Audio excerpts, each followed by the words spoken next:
Hello বন্ধুরা, সবাই কেমন আছো? মা ও প্রকৃতি চ্যানেলে তোমাদের সবাইকে স্বাগত।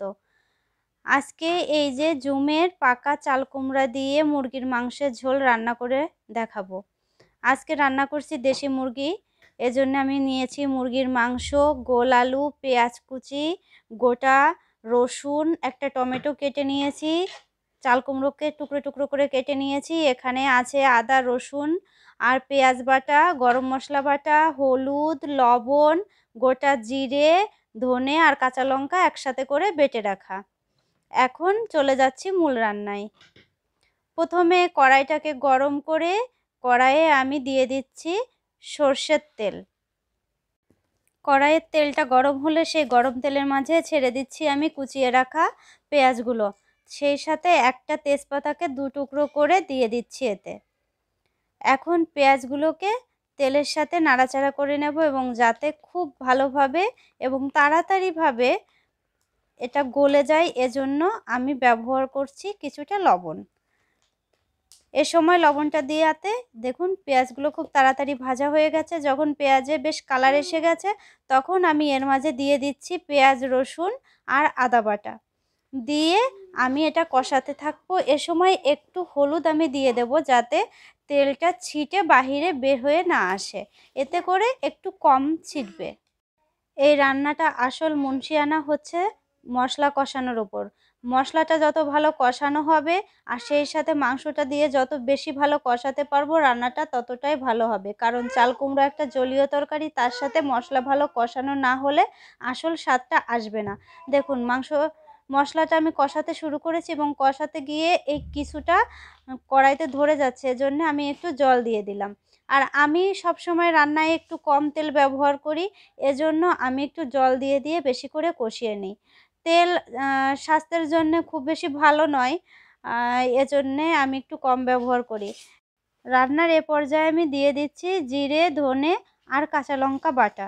আমি এই রান্নাটা পুরোটাই কাঁচা লঙ্কা দিয়ে করব।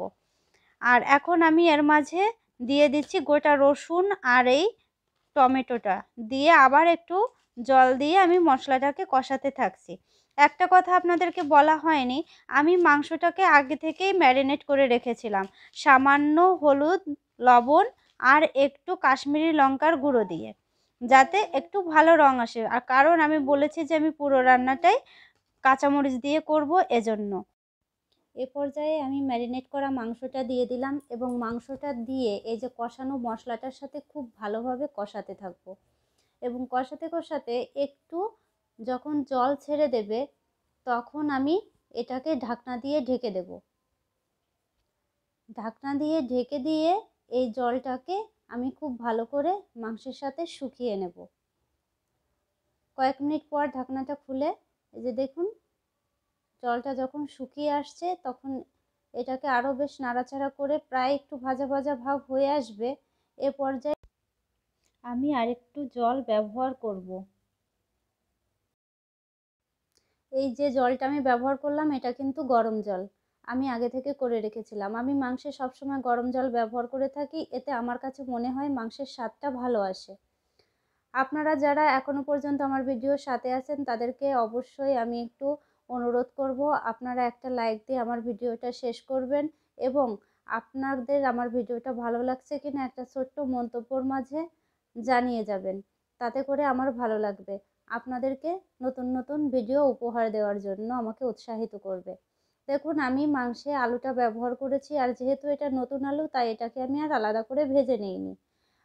আলু দিয়ে ভালো করে কষানো হয়ে যাওয়ার পর আমি ঝোলের জন্য জল দিয়ে ঢেকে দিচ্ছি।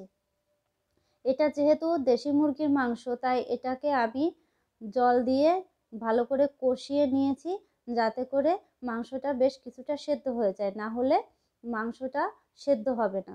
দেখুন এই যে ঝোল ফুটতে শুরু করেছে, এই পর্যায়ে আমি কেটে রাখা ওই চাল কুমড়োগুলো ব্যবহার করছি। চাল কুমড়োগুলো ব্যবহার করার পর আমাকে খুব বেশি রান্না করা যাবে না, কারণ এই যে চাল কুমড়োটা খুব নরম হয়, এটাকে বেশি জাল করলে এটা গলে যাবে, গলে গিয়ে ঝোলের স্বাদটা নষ্ট করে দেবে। এজন্য এটাকে আমি খুব বেশি সময় রান্না করব না। মাংসটা বেশ মোটামুটি সেদ্ধ হয়ে এসেছে, এই বলা যায় 90% সেদ্ধ হয়ে গেছে। এ পর্যায়ে আপনাদেরকে আরও একটা অনুরোধ করতে চাই, আপনারা যারা নতুন আমার ভিডিও দেখছেন তারা অবশ্যই সাবস্ক্রাইব করে আমার পাশে থাকবেন। আমার তরকারিটা হয়ে গেছে, এখন আমি এটাকে ঢেকে রাখবো। গরম মশলাটা দিয়ে আমি ঢেকে রেখেছিলাম, গরম মশলাটা স্কিপ হয়ে গেছে, আপনাদেরকে দেখানো হয় নাই। তো ঢেকে রেখে এখন আমি তরকারিটা নামিয়ে নেব। দেখুন গরম মশলা দিয়ে ঢেকে দেওয়ার পর তরকারিটা ভেতরে গরম মশলার ঘ্রাণটা খুব ভালোভাবে বসে যায়, এতে করে ভালো লাগে। এখন আমি চুলাটা বন্ধ করে দিচ্ছি। আমি এখন মাংসটা পাত্রে ঢেলে নেব। তো আজকে এ পর্যন্তই, দেখা হবে অন্য কোনো দিন অন্য কোনো ভিডিওর সাথে। ততক্ষণ পর্যন্ত আপনারা ভালো থাকুন, সুস্থ থাকুন এবং আমার ভিডিওর জন্য অপেক্ষা করুন। ভালো থাকবেন সবাই।